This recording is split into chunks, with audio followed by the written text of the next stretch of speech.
Hello and welcome back to All for United. We are here once again for another little midweek discussion. And no, do not adjust your television sets. Do not rub your eyes. You do indeed see, just sitting down there, all the way on the bottom right in the naughty corner, Bainesy is back. Oh, let it sink in. What a moment. You're right, Bainesy. Yeah, all good. Yeah, I'm all good. All thanks for having me on again. I know everyone's been very patient, but yeah, thanks for having me back. Oh, we've been waiting for this moment. It's superb to have you here. So, and from Bainesy to Beanie, he is also here as well. How are you doing, Mr. Beanie? You good? All good, mate. Yeah, thanks for having us back on. Looking forward to it. Always good to have you back on, Jennifer. Lovely to see you in the chat as well. And we have another debutante, fresh from having Daz earlier on this week. We now have an Adam. How are you doing, sir? He's muted. We haven't taught him this yet. We haven't taught him the ways of the floor. Thank you. Thanks for having me on. He's gone again. He's on. He's gone. He's on. He's gone. Gremlins. Yeah, thanks for having me on, chaps. Really good. Really happy to be here. It's good to have you here as well. And of course, the co-host in the most, there he is on the right. Do you see double? That's outrageous. But I can see what's being said. Oh, wow. I wasn't seeing that coming, but there it is. I suppose there is an inkling there. We've got around about the same amount up top, around about the same amount down bottom. So, yeah, maybe you do. This is yet another one of my brothers, and it's Adam. So lovely. You know, what can I say? What can I say? There's a certain type of person we like on this channel. And there we go. Dan, save me from this moment. I've had a bit of a time. Are you okay, sir? I'm just going to say bold is best. Let's move on. Yeah. Super duper. Well, we'll kick off the same way that we did in the last show, which is Adam. Just to ask you a little bit about yourself. In other words, how you became a United fan, what it was that attracted you to this absolutely wonderful club that we all support. No, thank you. It's a bit cliche. I have been United born and bred, quite literally. My very first game on Old Trafford, I was in my mum's stomach still, growing. So I've pretty much been diehard United since coming out of the womb. My dad, I was very blessed when I was younger. He took me on loads and loads of games growing up. And I've now been able to take that mantle with my own son, take him on plenty of games as well. I love the club inside and out, supported them through thick and thin, seen all the highs and all the lows over the last 34 years of my life. So, yeah, it's just the club for me. And like I say, now it's great that I can share the same experiences with my lad, and I hope he does the same when he has kids in the future. And I still take the old man on every now and again on the season when he can be bothered. But he's a bit grumpy these days with everything that's kind of gone on the last 10, 15 years around the Glazers, the ownership and everything else. But he's starting to be a bit more cheerful this summer with everything that's gone on. I'm sure we're going to discuss that over the next hour or so. Absolutely brilliant. There we go. Just going to preface this next comment with the fact that he's a City fan. So it explains why he's coming up with what he's coming up with. What can I say? Winning everything when you were a kid. It's not for everyone, is it, Simon? Not for everyone. Not unless you're about 60 odd. Have City ever won everything other than like now? He's certainly not 12, so it can't count for him now. Right, let's get straight into it because we've got, yes, well done. Thank you very much. It could be 15 plus 100. Okay, let's get straight into it because there's a lot to talk about. We are going to get onto the US tour because naturally that has been announced today who our squad is. But of course, the thumbnail today is all about Dan Ashworth because he's done a column for the Manchester United yearbook, which is lovely, talking about his vision. The first thing that he starts talking about is he's not a United fan. He did come to watch us every now and again, but that was more because he just enjoyed football and was less to do with actually supporting the club. But he said he's really looking forward to working with the people that he is going to be working with. Now, He says that last season fell below, and this is the first quote that I wanted to look at, fell below the required standards in the Premier League and Champions League, but by winning the FA Cup in such impressive fashion, our players and staff showed what they are capable of when everyone pulls together and performs to their potential. So my first thoughts on that one, Beanie, do you agree with that? Do you think that that's a fair statement, that it was a pretty rubbish season, but the game against Man City showed what we can do when we turn up, I suppose? Yeah, I mean, I think everyone could see last season it was massively below par, wasn't it? We had little glimpses of what we could do in the FA Cup against Liverpool and against City in the final.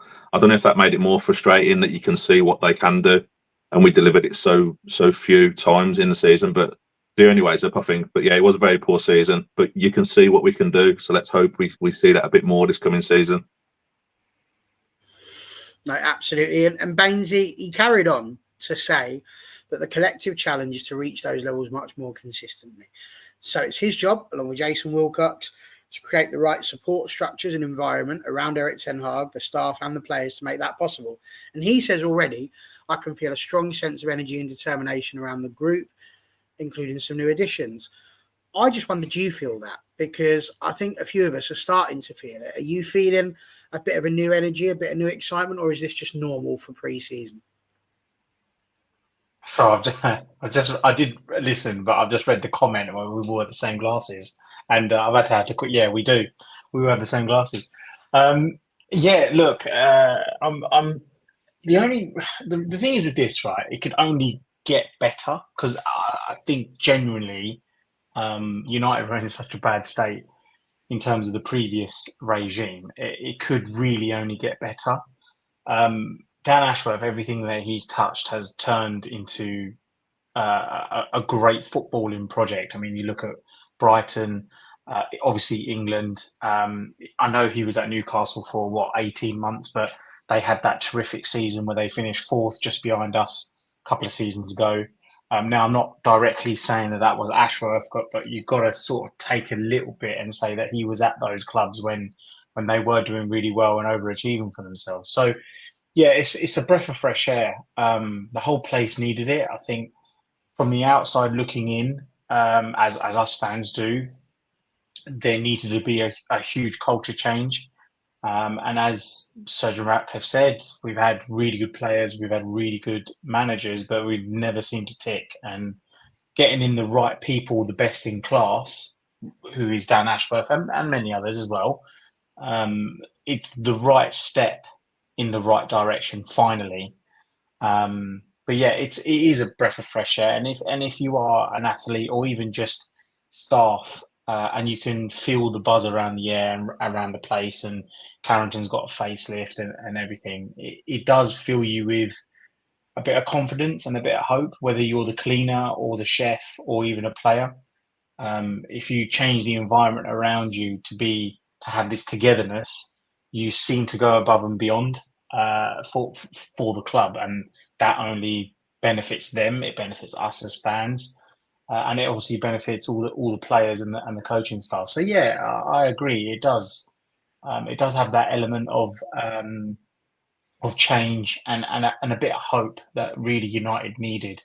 I just hope now that with the season, especially from last season, with the changes, we can just kick on and actually continue with a proper footballing project this time, rather than resetting and changing it every 2 years like we had done over the past decade. Absolutely. Very, very true. And Daz, who was on at the weekend, has said, I like Ashworth, but right now it's just words we have in fact heard before.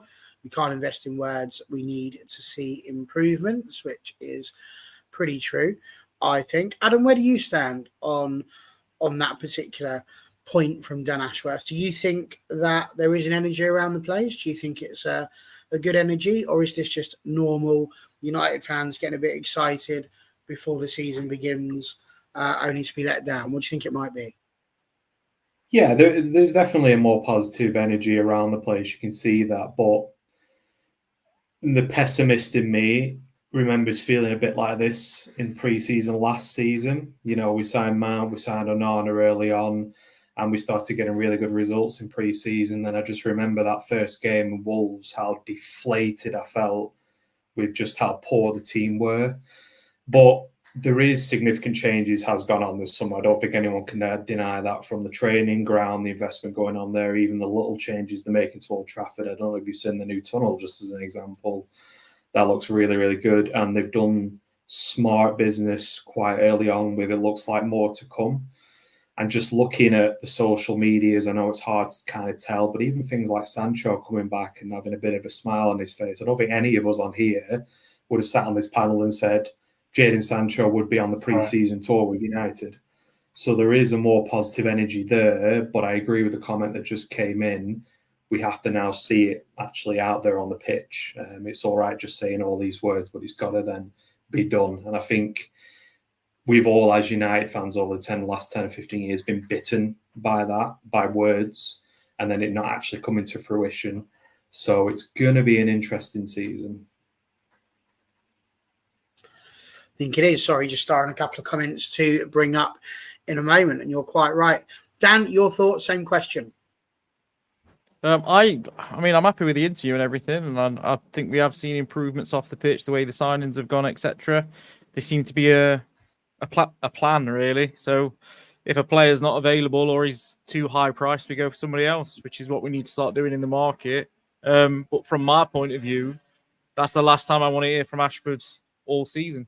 So he needs to be in a role where he's doing now. I don't need any more words. It's the same as Ten Hag. I don't really want to hear him speak until we get going. The season starts going. We've got to put it into perspective as fans, though. I'm trying not to get too excited because we're starting to act professional. I'm still, if we can have a decent run in Europe and we can get to a cup final, fair enough. I'd imagine 3 months into the season, if we've won 5 games, I'm going to be shouting we're going to win the league and it's going to be amazing. And I'll flip. I'll be right behind you. Yeah. But we've got to try and keep it in perspective that it's been a tough couple of seasons. It's probably not going to be the smoothest season in the world, but if we can see a decent improvement, most will be happy. I might say that now, but someone will be shoving that clip in my face in 6 months, I'm sure. I would not be like you at all, would it, Dan? Really, just Not a bit at all. of bit of flopping. Not at all. Right, let's move on slightly from what he said. He obviously spoke about the first big decision of the Ineos board of this summer was to extend Ten Hag's contract, reflecting our strong belief in him as one of Europe's top coaches. Beanie, do you agree with that, or do you think there's a little bit of window dressing going on there with that particular quote? Yeah, I mean, I think we saw enough come out. We saw enough leaks come out into the press. There's no smoke about fire and all that stuff. They didn't want Ten Hag, did they? I mean, let's be honest. They wanted someone else. They wanted to look elsewhere. I mean, that's fairly obvious. And I wouldn't expect him to say anything else now that they've kind of put their money on him, sort of thing. I wouldn't expect him to say anything else. But when I read that bit, I did cringe a little bit because we know so much now, don't we, as fans, with social media, with everything in the press. We know a lot more than we probably should know, and we know that that's not the case. So I did cringe a little bit. But it may be a blessing in disguise that they haven't been able to get anyone else, and Ten Hag has stayed. Do we know, or do we just think we know? I think a lot more leaks come out, maybe intentionally, than perhaps should be. I think there's a lot more whispers around of truth. I mean, the fact that they were meeting with Tuchel and stuff like that was coming from multiple sources. So I think there is a little bit of truth behind it. I mean, it may have not been to that extent that they were offering him a deal, but the fact that they were talking to other managers, to me, doesn't mean that they have the ultimate confidence in Ten Hag. Interesting point. Bainesy, I'm going to ask you the same question with regards to Ten Hag. So obviously, we've not seen you since all of that news. So we do want to get your thoughts on the retention of Erik Ten Hag. But equally, he goes on to talk about the fact that we've put a £50 million redevelopment into Carrington. Is perhaps one of the most refreshing things that we've seen so far this pre-season, is the fact that we're seeing that investment already. The fact that there is now money going into the men's training facilities to build them up, along with the ones that were done for the women last season. It means that now all of a sudden we've got money going into the club that just hasn't been there before. Yeah, and well, I mean, as soon as the deal was signed back in when it was agreed, sorry, back in December last year and signed in February, there was going to be that initial was it 235 million pounds that was going to be invested from Sir Jim himself, and that was going towards Carrington and Old Trafford. That's the first time there's ever been owner investment from that board level ever in the last 15 to 18 years. Almost, sorry, no, hang on. Yeah, about 18 years, right? So it's the first time that's ever happened. So even I know it's only 50 million when you look at it really, but it's the first 50 million, and that's more of a statement than anything else. Look, there needs to be a lot more that needs to happen. We've had leaks and we've had players come out and say that it's really fallen behind. And we've had ex-players that visit Carrington and say it is falling behind, and with Old Trafford. So of course there are going to be bigger plans, but of course this 50 million that comes in. I'm not sure if I saw some pictures online. I'm not sure whether the club released that or not, but it looked good. It was like this computer model, AI model of Carrington, and it was like this whole futuristic wood sort of design. It was great. I'm not sure whether that cost 50 million though. So clearly there's obviously something else going on. But yeah, it's something that really needed to happen. And again, like we can link this earlier to how you can get this look and feel about the place and the uplift. Just things like changing your surroundings and making it more modern. It can only motivate you. You can't walk into a fresh new Carrington as a player or staff or anyone and go, "Oh, yeah, I hate this. What the hell's going on here?" You're obviously going to go here and go, "Wow, look at this. This is great," and then it motivates you to kind of, do even more. So yeah, it needed it, and I'm glad it happened. But as the comments are saying, and as Dan said, we really do need to start showing it now on when the season starts. That's mega important. And I do feel like that if results do go our way, it's almost like a pendulum where a lot of the fans start seeing the vision. They start getting behind it. At the moment, there's a lot of skepticism. There's a lot of, okay, we've heard and we've seen this stuff before in the last 18 years. Yes, it's exciting and we can get behind it, but we've seen it all before and we've been let down. So there's a bit of skepticism, and I don't blame people for being that. It's more of a, okay, show it and we'll get right behind you kind of thing. So yeah, it's definitely refreshing. It's good to see, but now the results need to start coming in, and hopefully when the season starts, that'll happen. Absolutely. I mean, Adam Simon says here, why do you think it took so long for Sir Jim to be confirmed in his role at United? He's a vision and you should all be excited. But Jennifer, slightly less excited, it seems. 50 million compared to a new stadium. It's nothing really, half a decent player. I mean, I'd argue that, Nemanja Vidic was only 8 million and he was pretty good. So I don't necessarily know that money makes the player. Juan Sebastian Veron and Angel Di Maria were just absolute pony, and they cost a fair wedge. We go on about Memphis Depay as well. But Adam, talk to me a little bit about your thoughts on Ten Hag staying, but also on the fact that this money has gone in, because the truth is that it might only be 50 million. It might be no, yes, it was back during the war. You're not wrong, Incy. It absolutely was. It might only be 50 million, but it's 50 million into our infrastructure that hasn't been done under the Glazers. You're exactly right. It's 50 million that we haven't had invested in either the stadium or the training ground for 18 plus years. We all remember the infamous Ronaldo interview before he left. He clearly stated that nothing had changed in the time he'd been away, and that was a significant period of time. So it is a small amount by comparison to what football clubs spend and what they earn, but it's a start. And I think we need to all exercise patience. He's come out himself, Radcliffe, fair play, and said, look, this isn't going to happen overnight. And he's absolutely right. We all know the amount of problems there are at United, and that is not a quick and easy fix. With regards to Ten Hag, I was Ten Hag in all last season. He frustrated me at times when he was trying to play these tactics that clearly we didn't have the players to play with all the injuries and everything else. But as we touched on before, we saw in glimpses his vision and how he wants to play, the FA Cup final being obviously the pinnacle of that. And we showed that we can beat anyone on our day. So I think given, hopefully, touch wood, an injury-free or short and a better season with regards to injuries than we had last season, because I think that was the biggest factor for me, the injuries. And people can say what they want about that being an excuse or anything else, but we had so many injuries, especially to that back line, to really, really key players. So it's little wonder we got the results that we did, and we were beaten when we shouldn't have been, because he just did not have the personnel to play the way he wanted to play.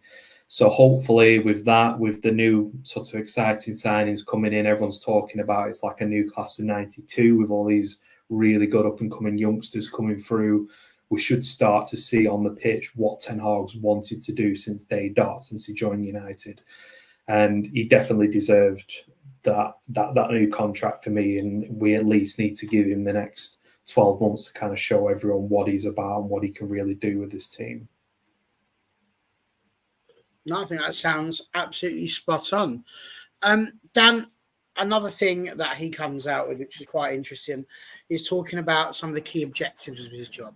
Now, we know that obviously he's been at Newcastle, we know that he's been at Brighton, and also within the FA as well. And two of the jobs that he's got is youth development and making sure that that is a big successful part of his job. But equally, he mentions delivering a successful women's team. And he's put that, as I say, as a key objective. And the quote that I like the most here, women's football is arguably the most exciting area of growth in the global game, and we want to be a part of that. So I'll ask you the very simple question around all four of you. I'm not going to interrupt, just let the four of you go in order. So Dan, Beanie, Bainsy, and then Adam, you can finish. But do you agree with that? Number one, do you think it's one of the most exciting areas of growth in the women's game?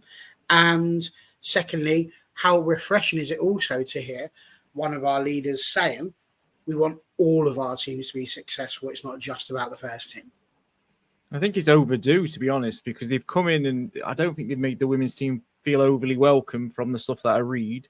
So it's overdue that somebody in that position would come in and say something like that. You look at the men's game, it's sort of sapped now to the point where they're making marginal gains and major gains from deals, etc. The women's game's got all that to come yet. So if you're really forcing it and you put an effort into it, it should be able to grow exponentially over the next decade. So I'm just glad that the club has sort of said that it's a together thing and they're not separate entities. It's the men's team, it's the women's team, it's the youth, it's every part of it. It's Manchester United. It's not just in sections. It does have to be treated like it's in sections, because you can't run an entire club and 5 different teams at once and find it easy. But yeah, the quicker he's settled, the better for Man United, to be honest. I'm just glad that someone has come out and said that the women's team is important, because from someone that started watching it a bit more last season and starting getting into it myself, I didn't get them vibes from Radcliffe and the way they were talking at first. So it's just nice that it's been put to bed and we're going to see a whole Manchester United, and we're not going to see any more issues with the women's team. And hopefully we see some more signings for both. Yeah, I mean, I pretty much echo that. I mean, I've got a little girl that's very much into football, and if I always say to her, if you were now, like me, sort of 20 years ago, you'd have been laughed off the park, sort of thing. But it's so inclusive now with the young kids, with the boys, the girls all playing the football together, and it's good to see. There's almost like a pathway that she could go to football now. Do you know what I mean? It's there. It's possible. But I agree 100% with Dan. It shouldn't be the men's. It shouldn't be the youth. It shouldn't be the women. It should be, let's have a successful club. Let's Manchester United be successful across all the board, and it should, because the women's team desperately need it. I think. I mean, we're losing very good players. It feels like we're going backwards a little bit. We kind of had had the period where they got promoted, they've just won the cup. But it does feel like it needs a big kick on anyway, the women's team, to kind of get with the sort of big clubs of the WSL anyway. But yeah, I'm all for that. I'm very, very happy that they're going to put a bit into the women's team as well. Definitely. Yeah, I'll echo the same pretty much. But for me, I do watch the women games now and then when it's on, and I speak to Connor a lot about it because I know he's really into it and whatever. But for me, it's the togetherness about it. It's they're not singular. Rakev's comments a few months ago, he was talking as if they were singular, and it's good that now that's been put, like you said, has been put to bed.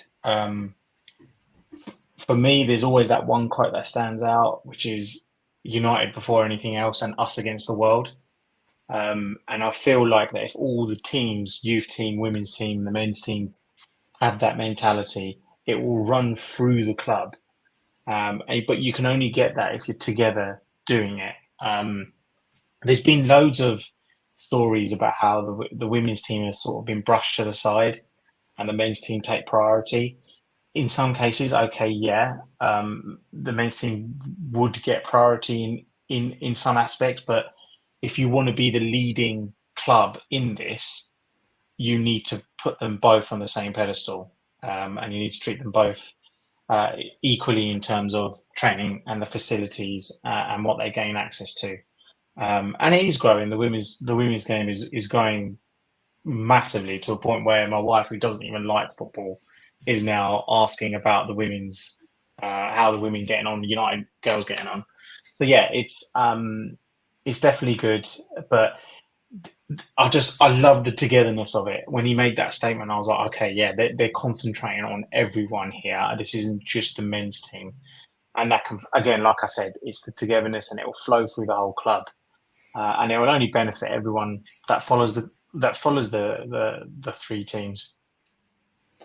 Yeah, just echoing what everyone else has said. I mean, you've only got to look not only in the UK but around the world at the women's game, and there's very much a rocket strapped to the back of the women's game at the moment. So much more publicity, which is amazing. You know, I remember growing up, my sister used to play a lot of football, as did I, and I would always go and attend her games. And you know, it was on a grubby park with maybe 2 or 3 people watching, and across on the other pitch, it would be absolutely rammed with everyone watching the boys' teams. So it's been long overdue that they've been getting the publicity they have recently.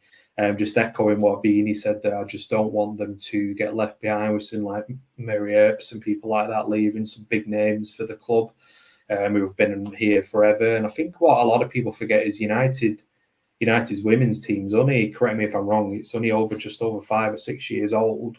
It's not actually been going for a very long time. So they've achieved a lot in that short space of time, which is amazing to see. And I just want them to continue because, you know, you can see them getting up there with the likes of Chelsea, Arsenal, City, and into the Champions League stages as well. And like you've all said, it is United, you know, it's one club. So that includes the youth and the women's as well as the men's teams. So I want nothing but success for them. So this can only be a good thing for me. Absolutely. And I deliberately said very little. The world and its mate will know that obviously I do a lot over on our WFC sister channel, which is something you can like and subscribe to if you are feeling particularly that way inclined, as well as all women's football. So I'm very much into this myself. And I think, you know, you look at all the big clubs, you look at your Arsenal at the moment, your City, 2 teams that are really fighting for it, even Liverpool finishing in the top 4 of the WSL last season. They're all getting these football teams that are starting to get bigger, which is really important that, of course, Manchester United do the same. My final question on the Dan Ashworth letter is to you, Beanie. So you'll see why in just a second. He says, this remains one of the biggest football clubs in the world, but that is not our measure of success. The focus is on getting back to being among the best on the pitch. And the reason why I feel like I want to bring this one up with you is because I was watching one of your TikToks before we came on. And if I'm not mistaken, you did a little bit of ranking of the football team as to which ones. Don't get that wrong, Barry. Steady. you were putting them into order of the biggest, and you only put Man United into second. I'm going to give you this opportunity to explain, frankly, this act of treason. Firstly, apologise. Yeah, my account must have got hacked then. That wasn't me. Now I do see Madrid as the benchmark. I can't not. I mean, they've been consistently successul, and it's something that I want United to get back to. I mean, we can all say as United fans we are the biggest club in the world with this, with that. We've fallen so far off the pedestal that we used to be on. It's hard to have us up there now. It's almost a difficult argument to make nowadays. So yeah, I mean, Dan Ashworth says that's not the benchmark of success and all that. But for me, if you get rival fans again saying you're the biggest club in the world, like Real Madrid now, they're the biggest club in the world because they're the best. Do you know what I mean? They're bringing in all the best players. They're winning the best trophies. They're the bench. Everyone wants to go there. Like Lenny Yoro wanted to go there. I want rival fans to be saying United are the best club in the world again, because they used to when we was. Do you know what I mean? And for me, that is almost the benchmark, to have everyone say you're the best. But yeah, I can't take that back, I'm afraid. Sorry. See, I just kind of think if anybody asked me who the best monarch that England have ever had was, who the biggest monarch would, it's going to be Queen Elizabeth, and that doesn't change now that she's dead. Well, that's a fair way to look at it. Yeah. I can't believe you just compared the monarch to United. I have no answer to that. I don't know. I love them both. This show. What can I say? Also, this has just been put out. Does anyone remember a Manchester United basketball team? Can't say I do. No. Very intrigued by it. Because NT's admitted is that legit? I didn't know that United had a basketball team. Well, this is quite something. So I want to see a little bit about that. And yes, of course, King Eric and now Queen Elizabeth III. Correct. Well done. And yes, that's basically what we have said over the last 30 minutes. Okie dokie. Very good. So that's Dan Ashworth. You talk the talk, fella. Now it's time for you to walk the walk. And speaking of walking, all of the squad have done that, straight onto the plane, travelling off to the United States of America for yet another pre-season tour. I'm bored of them. I don't like them. I hate them. I actually think they're a scourge on the game, but they're necessary in terms of trying to get the global exposure of the club out there, and of course keep the Glazers happy. I suppose they can probably travel to one or two of those, what they're being a little bit closer to them. But first things first, I've got to ask what we're thinking in terms of it being worthwhile. I've already asked Dan and Beanie this question, I think, so I really need to go back to them. But Adam and Bainesy, I'm really intrigued to see your thoughts on the purpose of going to America, because I just don't know that it really adds anything other than tiredness and jet lag prior to the season starting. What do you make for Adam? I think the days of doing pre-season in your own country have gone. I don't think there's any Premier League club that isn't abroad doing their pre-season. And it's exactly what you said. It's that getting that global exposure to the Premier League. It's money, let's be honest. That's what it is. It's a big money. It's a big cash cow because they can fill out all those massive stadiums over in the US. So it is pure money versus what actually the club are spending to send the team out there. But I'm just glad they are playing decent opposition. I know it's only pre-season. I know it's only friendlies. But playing fellow Premier League opposition, I think is only a good thing running into the season. I don't personally like him as well. I really don't like having to get up at 1-2 in the morning to watch the damn things, because I have to. If I feel like I'm getting proper FOMO, and I'll just end up waking up and looking at notifications anyway. So I hate from that regard. I wish it was kind of more Far East, because at least then you've got half a chance of seeing it during the day. But it's a necessity, unfortunately, I think. Absolutely brilliant. Just before you do, Bainesy, this has happened to me now my head's gone completely into this direction, so I'm going to have to do it. I'm just going to pop it up on the screen. So they're determined to tell us we've got a basketball team. So I'm intrigued that who would play in a football basketball team now. And I'm going to start you off at centre back, Lewis Dunk. All right, slam dunk. See it? See where I'm going with that? See what you can do in the comments. What can you come up with? What would be? Oh my god! I've only just got what you said. Oh my god, that's so bad. So let's see how you go with that one. Meanwhile, Bainesy, we were talking about: is it worth? Is it the most pointless thing in the world, or is it a good thing? This US tour. It's a bit of both, though, isn't it? Ultimately, it's the commercial side of the business. You do need to go. Football is a worldwide sport. There's more teams in America because you can tell that they're just trying to grow that side. I know MLS is massive. They're trying to bring that American money. All these NFL teams and these owners and the MLS, they make an absolute buck. So they're trying to sort of get a piece of that pie, which isn't bad. I hate the fact that you have to do it out there. Of course, I know you do. It is annoying, and yes, of course, like waking up at 1 o'clock in the morning. But we do have US fans that do the same thing every single week while the season's on. So I don't think we can complain too much about that. But yeah, it is annoying. The main thing really for me is like the travel and the jet lag.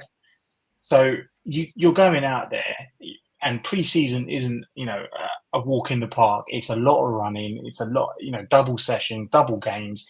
There's friendlies behind closed doors. There's all these events, all the press events that you have to do.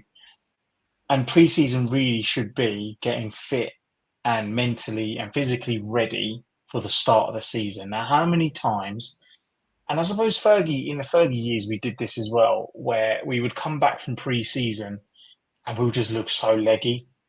And I think Jose was the only manager really that got it right at the start of the season. I remember at one point we won like the first 4 games 4-0, and everyone was calling us 4-0 FC. But yeah, it's kind of a necessity now, especially how commercial the game's gone. But equally, is it really beneficial to the players? They can do exactly the same thing that they're doing in the US, in Europe, where the game is a lot bigger. But if you want to grow the commercial side of the business, you have to fly that way. And I remember, what was it, almost a decade ago? It used to be in Asia. So there was the China, Japan, that way, because that's where the money was. But now it's all in the US. So everyone now flies out there, gets all their commercial deals. Don't forget, we're sponsored left, right, and centre by American companies. So, that it only appeases those guys as well. So, yeah, it's a bit of hit and miss. I know. Was it last season or the season before, where there was like 4 games in about 5 days? I can't remember when it was. It was so bad. Was it last season? And then we started our season horrifically. That Wolves game was horrible last season. Yeah, and then we had injuries. Do the players actually get rest? There's double sessions, there's double games, there's the jet lag, there's everything, right? I know there's sports science now is at an all-time high, but come on, you've just come off the back of a tournament as well, don't forget. So yeah, it's one of those things. It's annoying, but it just has to be done now. Unfortunately, it's just the way the game's gone. Certainly is. NT misunderstood the question, which I'm a little bit disappointed about. But he has made a basketball team from United players, so let's see what we think about this. Schmeichel simply for his reach. Van der Sar because he could dunk without jumping. Solskjaer could win the game on the buzzer. Pogba maybe seems to play in his spare time. And Rio for no reason whatsoever, I think. So there we go. Interesting. Let us know if you've got more. Nice. Who would you put in your football, basketball side? I'm still Lewis Dunk. The only one I can think of. I'm trying to think of somebody who's got the name Court. I'm trying to think of one, but I can't. Yeah, I can't. We'll get there. By the end of the show, we'll have come up with 5 or 6 ourselves. I stole the easy one. Dan and Andy, we're going to come to you next on this, but with a slight twist, because we know that the Premier League are going into a joint complaint with FIFA about the international games. So they're making a big complaint. You're making them play too much. They're having to travel too much. Thank you so much, Freddie. God bless you. Olivier Decourt. Yes, I knew there'd be somebody. I was trying to think of somebody called Courtney or something like that. But yeah, excellent. So that's 2 players we've got now. We want more. They've put in this complaint, a joint one. People across the world are getting really, really, really, really annoyed by this. I don't understand how in the one breath we can sit there and go, we're going to have a little go at brilliant Bainsy, and I love it. It's absolutely superb. Got to stop again. Gary Hooper, very nice, well played. 3-0, we're on fire. How can we, on the one hand, as a league, complain about fixture congestion, but then on the back of international tournaments, be taking more people out there? Now, I get that we're missing a lot of players that were already in the Euros. Xerxes, for example, isn't going to be playing. There's no Bruno. There's no Cobby. We're going to get to all that in a minute. But it's so frustrating in some respects, isn't it? That in the one hand, and this is what FIFA have actually said back to us, you talk about it, where you're going to send everybody off on these pre-season friendlies that are all across the world. So on the one hand, have we, by doing this, diluted the argument against the increase that they're trying to do in international games? So Dan first, then Beanie. I think it's a diluted argument anyway because of lack of rotation of players. So top teams can't really complain that a player's played too much when they refuse to drop them because it's a negative effect to results, etc. So they've got massive squads anyway, most teams, but then don't rotate enough. And then they've just extended Champions League formats changed, so you play more games. Europa League formats changed, so you play more games. They've introduced a Conference League, so you play more games. I get the English, like you could say the FA have tried to get rid of replays. They've cut down the League Cup, etc. You still play the Charity Shields, which is basically a glorified friendly. There's too many fixtures for them to go to FIFA and complain without FIFA having an easy way out of saying, well, you've increased loads of fixtures yourself, so you can't really say anything to us. I just think it's a strange one. I do feel sorry for the players because it must be mental. I think Fernandez is going to work out to have about 5 weeks off in the last 2 seasons or something like that, playing 1 million games in that time and still being fit somehow. So something's got to change, but I think it's a collective, to be honest. I think you all need to get around a table and there needs to be a collective decision where maybe games are lost from more competitions than, say, just international. I mean, me personally, I'm always the same. I don't overly care about international football until it kicks off at a major tournament, and then I'm flip-flopping all tournament. So, yeah, I think it's got to be a collective reduction in the games, not just one single governing body.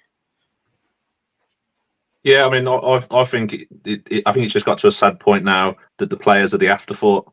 No one really cares about the players' welfare anymore. I mean, like we can all see, they've just come off this international tournament. They're flying out to America, and then they'll be right in the Premier League. Internationals will start again, I think, September. I think there's 2 friendlies in September, so it's constantly on.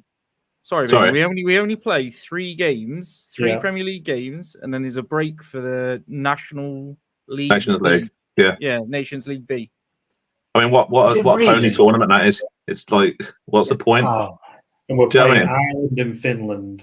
Yeah, it's like if they want to give the players a break, cut out those like nonsense tournaments. I don't think you'll ever stop the friendlies in America because it's cash in it, it's money, it's exposure.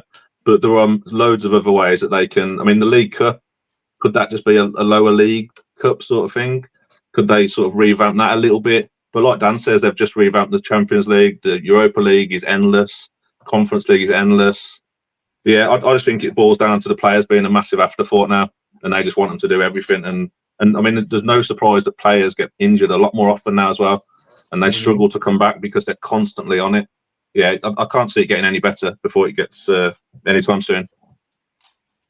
No, I'm not sure it will do either.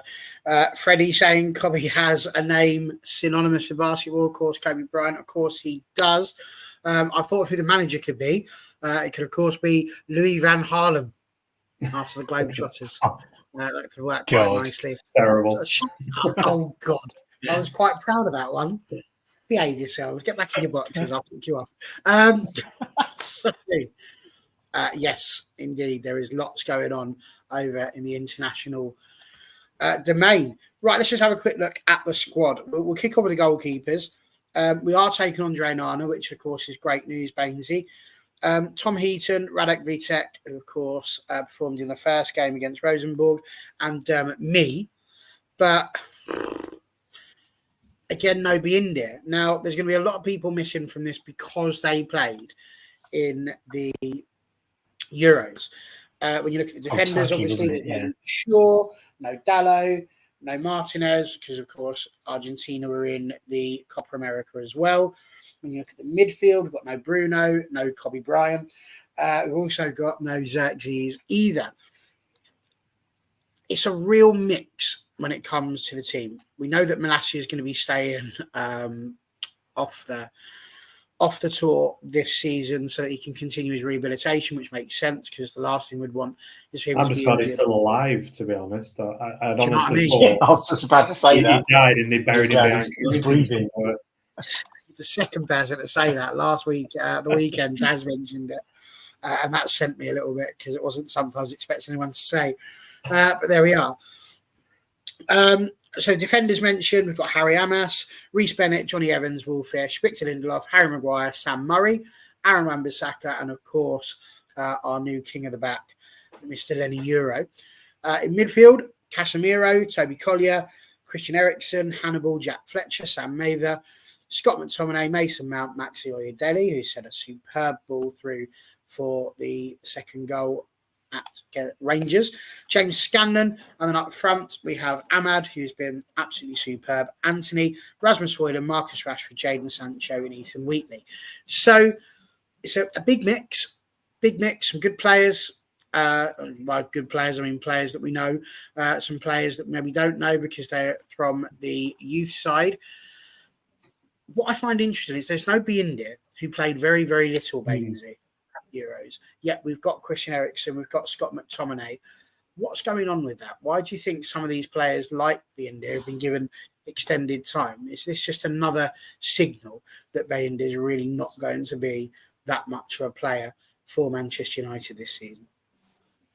Yeah, nail on the head. I genuinely think he's probably, I don't know whether it would be the player asking for extended leave, right? And the fact that it's been granted probably tells us now that, yes, he's the second in line in goalkeeper, but will he even get any games? And it's right. Turkey got knocked out by, was it Spain in the end? Was it Spain? I can't remember, but it was the last 16, which was it Netherlands? Oh yeah, sorry, yeah, it was. And it was in the same group as I suppose a game later when Scotland got knocked out, and McTominay's there. So yeah, it's I don't know what to think about that, to be honest. He didn't exactly make a fool of himself at the Euros, and he played there. So I don't know. Maybe again, it's probably going to be an honour for the whole season, whether that be whatever FA Cup game, whatever League Cup game they have early on in the tournaments, even Europa League early on in the tournaments. Whereas before, traditionally, we have seen the likes of oh my God, I forgot his name. The Sergio Romero. No, it wasn't Sergio Romero, was it? Yeah. For De Gea, and he actually played the Europa final, didn't he, as well, against Ajax? So I don't think we're going to get any of that, simply because he's not going to pre-season. So it probably tells us straight away that he's not probably going to be involved a lot. Tom Heaton is there as that third goalkeeper, I suppose. So yeah, I wouldn't be surprised if he gets moved on in January. I don't think he'll get moved on in the summer. He might do, but in January, I wouldn't be surprised if he does get moved on. Absolutely, indeed. I've got no idea who you are, but if you can get yourself onto Twitter, feel free at some point to get in touch with us. We are more than happy to have new people joining us. So if you want to get onto our live, just let us know that you are Ma30, which I don't presume means that you're my mum at the age of 30.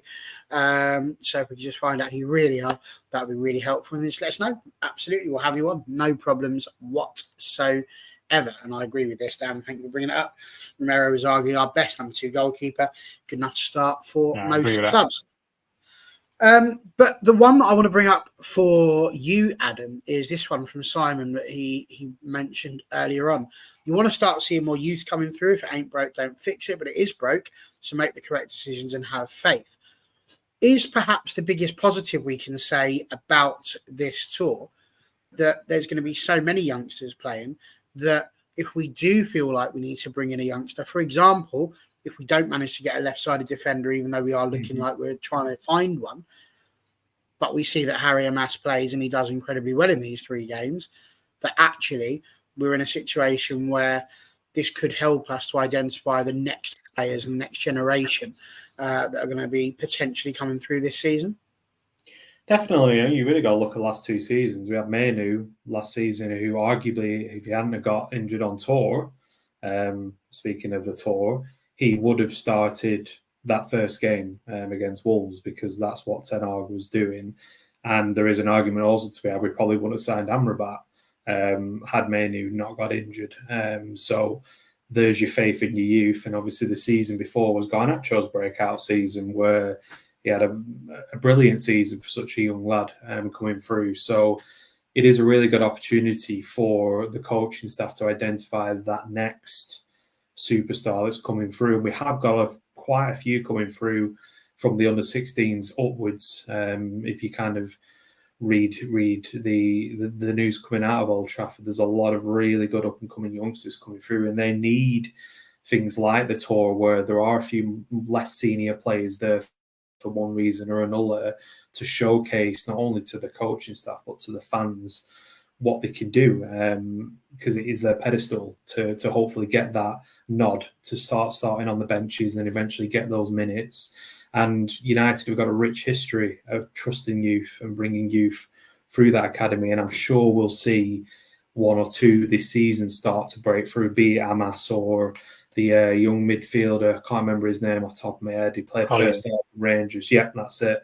He had a blinder first half, and he looks like he could potentially be the next one. I know we're looking at another defensive option, but maybe if we can't get one at the right price, looking potentially at him and sort of guiding him through might be the option there from a defensive point of view. So it can only be a good thing. Yeah, Collier, that's him.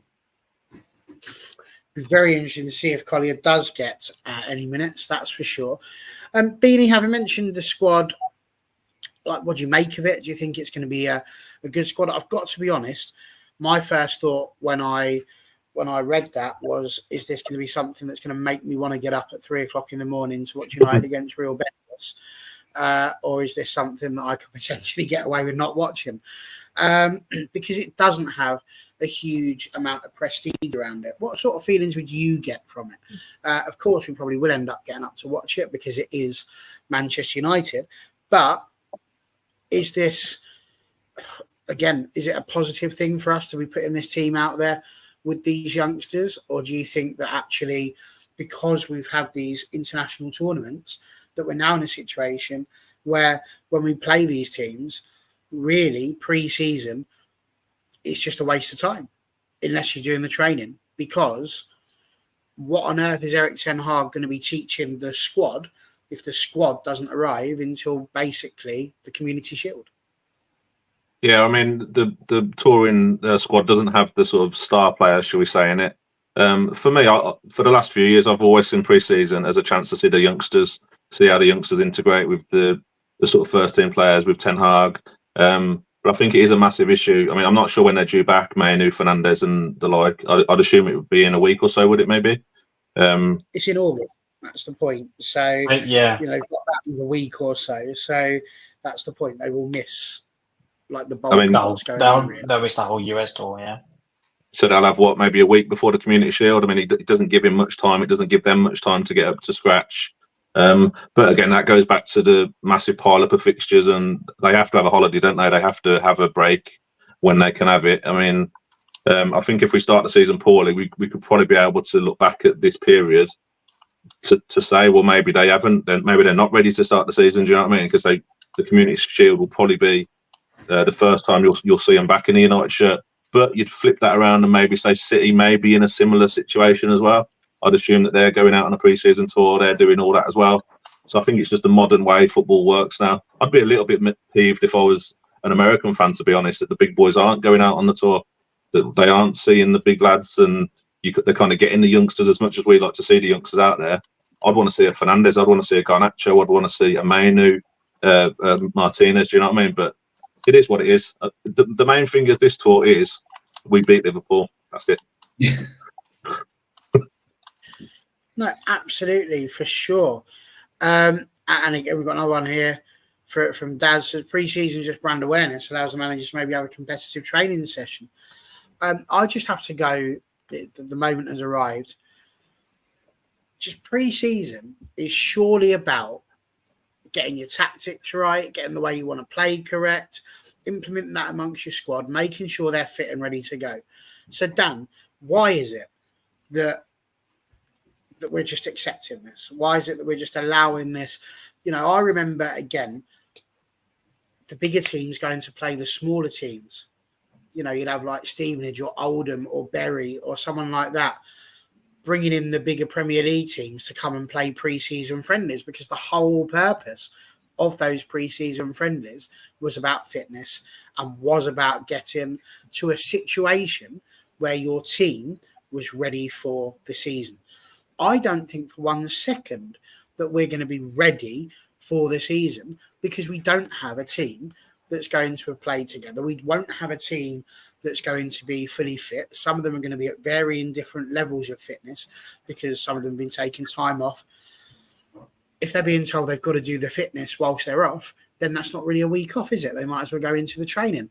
But equally, they need to have time off to rest. So, you know, this is where you end up having all manner of dramas. I just don't think it's right. And it really does wind me up. And I think it's part of the reason now why I absolutely despise the end of the season. I hate pre-season. You've got the transfer window that's just absolute pants. Like, why can't you just sign people when you want to? Why does it have to be pushed into this stupid little window around December and around now? What is the point? It's so crap. I want to try and come at it from a little bit of a different angle to try and understand it more. So if we take away the travel and they was playing at home, these players wouldn't be playing anyway because they've been away on international duty. So there's not really any time they're going to get cohesion between the first team, because let's say 6 of the players aren't available, and they wouldn't have been available no matter where we was playing the football, because they need that rest after the internationals. So the only thing you could say about the tour and the friendlies coming up is there's certain players that maybe Ten Hag's and ahhing over. Will they play? Won't they play next season? Shouldn't they be part of the squad? So do we get rid of them? Like Maguire's got a massive tournament coming up. Is he going to leave Manchester United because he's only got a year on his contract, or does he stay because he puts in a performance in the pre-season? It's a good chance to look at some of the young lads that, like you say, if we don't make the signings, will they get some minutes next season? So I can see why they've done it. I just don't like the travel, but then I do see it from, I think Dan hit the nail on the head earlier in terms of Bainesy, in terms of the way Americans get up at 1 o'clock in the morning to watch the Premier League. So why shouldn't they get to attend some games and see these teams, these managers, these players close up? Because they're fans as well. Like, you're not just a fan if you... No, I'm sorry, Dan. I'm going to have to jump in here, because the NFL, they give their fans that get up and stay up and watch these things actual matches that actually mean something. They don't sit there and go, let's send them over at the end of the season so you might get half of a team turn up and play. It's actually meaning something, which does take away from the American fans, but it gives a little bit back, and it's not every team.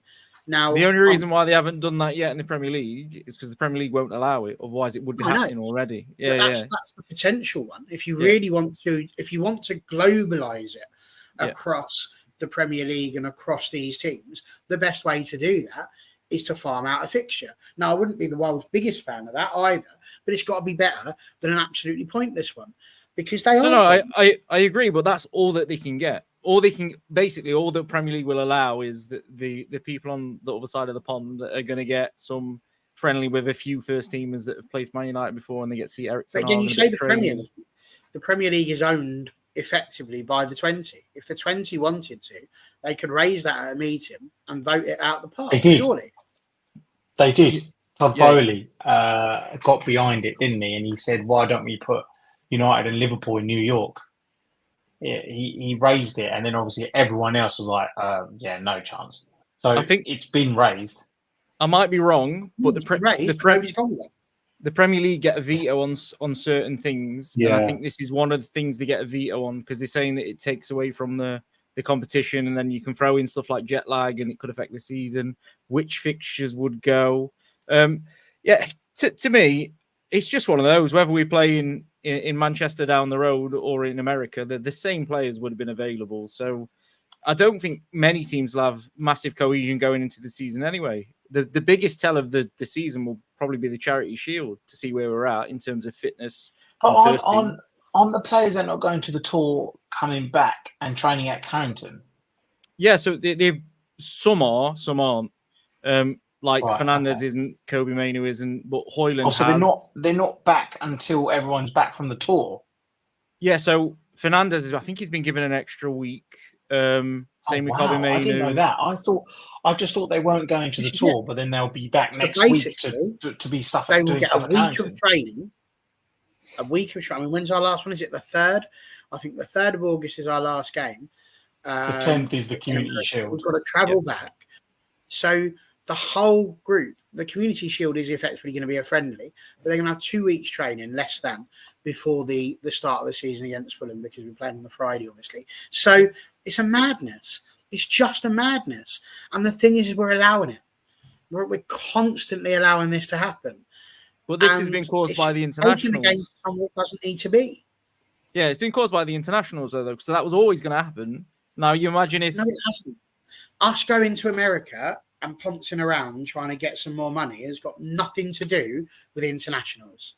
But it wouldn't have changed Fernandez playing for Man United before August. No, but it would have changed insofar as the players could have come back and played in a meaningful pre-season friendly and be training with the players.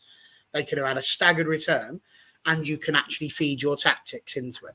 We're not doing that. But they wouldn't. Well, that's what I'm saying. They wouldn't. So you could have been playing in London. Fernandez isn't coming back till next week. So he wouldn't have gone with the squad anyway. He's not coming back till next week, but he will be there and we will be there. So when he comes back, he's coming to us. Yeah, so he's there's not another coming back game he can come back on. Yeah. And a tea lady and Tyrell bloody Malacia trying to make sure he doesn't die again. But he's only missing it by probably 2 days. So they'll come back on the first. This is what I'm saying. So the first team, the first 11, won't play together until probably the Community Shield. And then they wouldn't have played a game together for 3 weeks prior. But that was never going to change because of the fixture list. It's massive.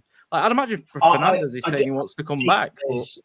I did see. I heard on. I was listening to TalkSport. I know I shouldn't. I know. I was listening to TalkSport, and there was. I think Henry Winter was on there, and he mentioned that pre-season. Of course, we've got these televised games, but he says there's probably 6 or 7 games.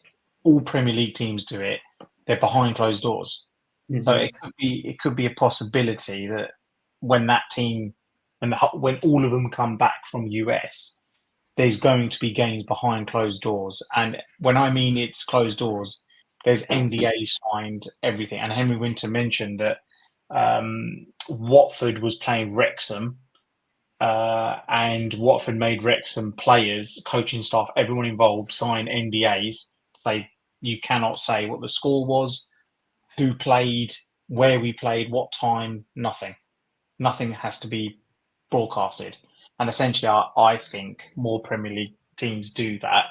And the fact that Henry Winter's also saying it is a big thing as well. So it could be a case of that where they come back from the US tour. Of course, some of them will be jet lagged at this point. So really, what difference is it going to make? And then they get that moment in pre-season where they can all collectively play together, whether it be 1 or 2 games before the Community Shield. For me, Xerxes is the one. I'd want him back. I'd want him back a lot quicker than the others, so he can actually get into what Ten Hag wants to do. Into the team. Yeah, I mean the others kind of know what Ten Hag's about, know what he wants to do. So it's all about fitness really for the others. But Xerxes to get actually in the group on this tour, I think would have been quite big. So we can kind of get about the players and get to know them and all that. So that's the one that's a bit more annoying for me. Adam, anything you want to throw in on this? What has become? It's just it's just frustrating because we've seen it. Well, most of the teams, to be honest, especially the bigger teams, it takes, because of all this, 4 or 5 games for teams to actually get going in the Premier League. Like, I use United as an example last season.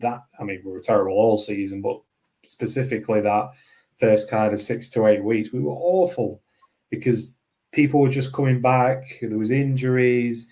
They were all knackered because we had the World Cup the season before. We'd played every game bar the Europa League final that season. The players were just exhausted. And then, as you said earlier, we had like 5 games in the space of 4 days over in the States, something daft like that. So, of course, injuries were going to happen. Of course, fatigue was going to set in. And you could clearly see Wolves on that first game of the season had done the complete opposite. Like, they haven't had that many international players, so they'd had that winter break. They'd done pre-season properly, and they ran us off the park that night. We all remember it. So it's just a pain. I know why it has to happen, but it could surely happen in a better way that's just going to benefit the club. But I can't see it changing. Well, I'm still arguing, let's take back our pre-season, because at the minute, it's just getting too much. And they are just going to run these people into the ground. And then we're going to end up with no product because the people aren't going to be able to play it. Some things I don't think needed changing, and that was one of the things. But the final little thing that I really wanted to talk about was Laurie Whitwell. He's done a little piece and has been trending around X today with a couple of bits of news. Number one, that we are looking for a left-sided defender, but also, of course, that Tyrone Malacia, as we said, is staying behind to continue his rehab. Alongside that, we know that Joe Hugill is rumoured to be potentially going off to Wigan for a loan in League One. So my question is twofold. We'll go to you, Beanie, for this one. The first question is, do you agree that we need a left-sided defender? I think I know what the answer is going to be all the way around here, but I'm going to ask the question because that's the one that lends itself to that bit of news. But then also, we've noticed Joe Hugill, as we mentioned, scoring a goal for United against Rangers. His reward for that could potentially be first-team football, but it's first-team football at League One. Is League One, we saw Charlie McNeil go to Stevenage as well, is League One the level that we want to be sending our players out to, or are we sending players out to League One and basically admitting here and now that these are not players that are going to make it through to the Manchester United first team, and it's more about pitching them out at a potential level that they are going to get sold to in the end? Yeah, for me, I mean, you know my opinion on the left back situation. That's like a year in the making. That is, we should have sorted that out in January last summer. It's always been there. Shaw's always been made of glass. Malacia isn't great, so we probably need a better option anyway. So that's always been there. That the loan thing, I think you're probably spot on. I think if you're loaning someone out to League One, it probably means you don't really have much hope for them in the future. For me, like we've mentioned already, people like Collier, if he's not in Ten Hag's plan, I would like to see him loaned to a decent Championship club or a decent Premier League sort of bottom half club. So he gets good experience and you kind of see what he's made of then if he's playing a lot of football at a good level. But yeah, that's what I want to do. But Hugill, I think, is probably below Wheatley, isn't he? If you kind of have a little bit of a pecking order, I think if it drops down to that, if Haaland gets injured, Wheatley's probably going to come in. But yeah, I mean, loaning to League One, it's pretty pointless, really. You may as well just get rid of him. No, I think I agree with that. Daz has come in and said Rashford needs to be sold. Do you know what? I think he's going to do well this season. He's due a run. I think give him the season, see how he gets on. He's had a rest. We need him I to. think it'll be very intriguing to see how he does. Jennifer, I'm not sure would be allowed to send him to Nice. No, There's not anymore. rules apparently against. We could now if we wanted to. It's nice of him. But there we go. Adam, what do you make of what we just said? What do you think about the left-sided defender situation? Can you see? I mean, it looks like it'll be sure to start the season with Malacia maybe getting some substitute appearances. But we need a left-sided defender. We all know that David Beckham was loaned out to Preston North End famously, but get the feeling he was a little bit younger than the likes of Joe Hugill. If we're sending them out to League One at this stage of his career, are we basically saying he's not going to make the cut? Yeah, your first point, we definitely need. I mean, we should have kept Reguilon, in my opinion. And I know Tenard kind of got sold down the road a little bit with the medical team in January, which is allegedly one of the reasons why we didn't extend that loan at the time, because we cannot end up in a situation like we were last season, using a right back at left back and having no cover on the full back, and end up having to use like Amrabat, and Anthony played there, I think, for a couple of minutes for a few of the games. So we need that cover. If they're not going to bring Harry Amas through, they need to be signing someone to cover that side of the field. On your second point, yeah, I mean, for me, you look at the rest of the younger players in the squad that have made it. You like seeing Mainus and your Garnachos, they were never loaned. And I think that kind of usually gives you a good indication. If you get into kind of Hugo's age, they must be thinking, yeah, we don't really fancy, we don't think you're going to make it. So you, as you rightly said before, I think it's more of a advertise yourself for a season, and hopefully someone will come in either at that level or championship level and want you. So it all depends on the player. Like you said there, famously Beckham, I think, because he was like 16, 17, I think, something like that, when he got loaned to Preston. He was slightly younger, and then he obviously then got brought through to the first team. So it all depends on the player. But for me, the same age. Was it? Yeah, I was gobsmacked, but NT's mentioned it here. He says he thinks Beck was only a year younger. He wasn't 19, he was 20. 1920, it was 1995 he went. And that's the same age that Joe Hugill is. So do carry on. But yes, they were the same age. Yeah. So my bad. Yeah. But then you've also got to look at it. David Beckham, Joe Hugill. It's not really, no disrespect to Joe. He's obviously going to be a fab player, whatever he does in his career, but I don't think there's much of a comparison there. So it is all just dependent on player, I think. But I can't see him personally making it. If he does go on loan, I think it's just to give him them minutes so he's not having another season in the reserves, because like you said before, I think he's just slightly down the pecking order. It's obviously going to be Hoyland and Xerxes. We've probably Wheatley supporting this season, I'd imagine, as our strikers. Yeah, I think that's, again, perfectly fair. No, we don't have the sort of links that we used to have with Antwerp, that's for sure. As it stands, I haven't heard that Malacia's got himself another injury, but I genuinely wouldn't be surprised at all. Although Daz has said to Daz that it's the same injury, Daz.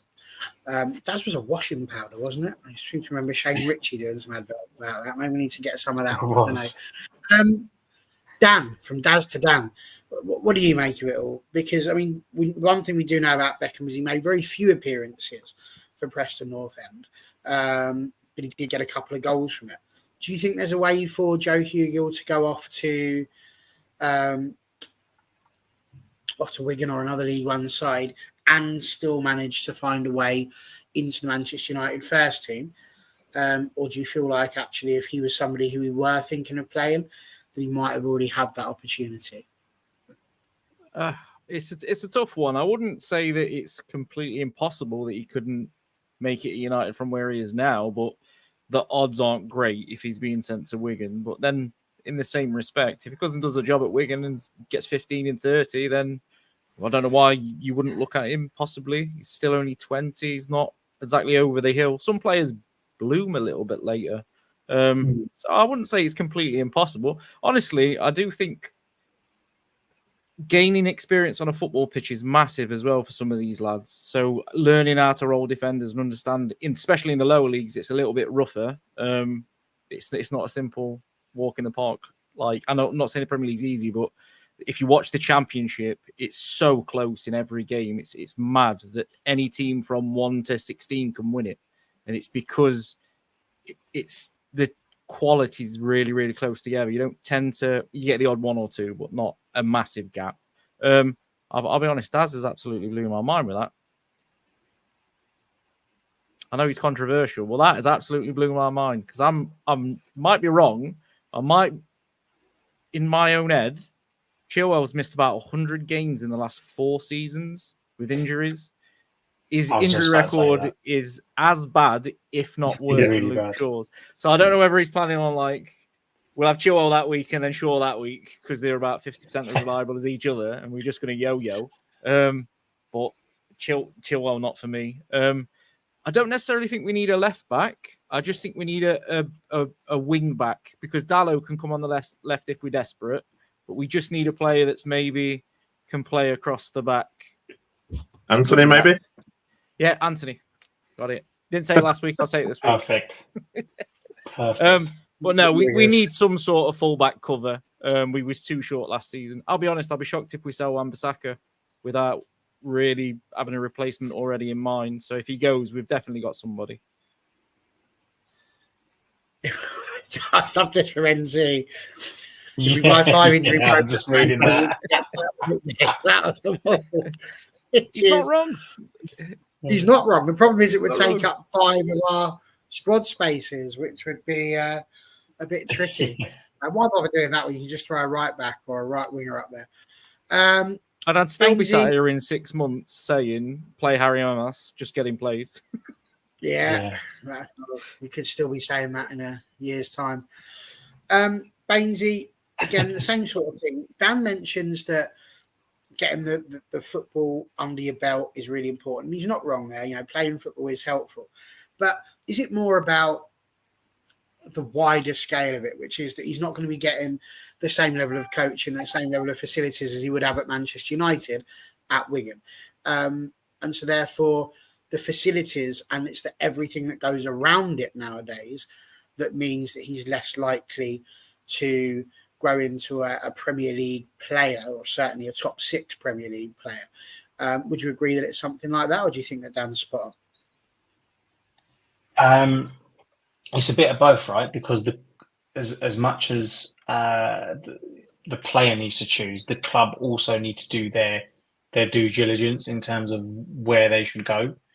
Now, if the club are willy-nilly just sending players out to the next available club, that's it's not good planning for the club itself. They need to try and match themselves with the same ambition. I know, look, they're lower league sides, whatever, but they need to match themselves to clubs where, okay, we think Wigan have got a shot to go and get promoted.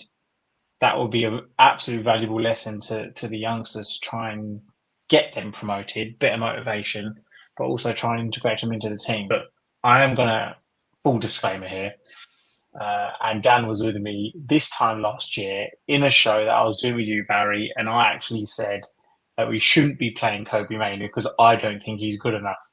So I've got absolutely no leg to stand on when it comes to trying to integrate the youth.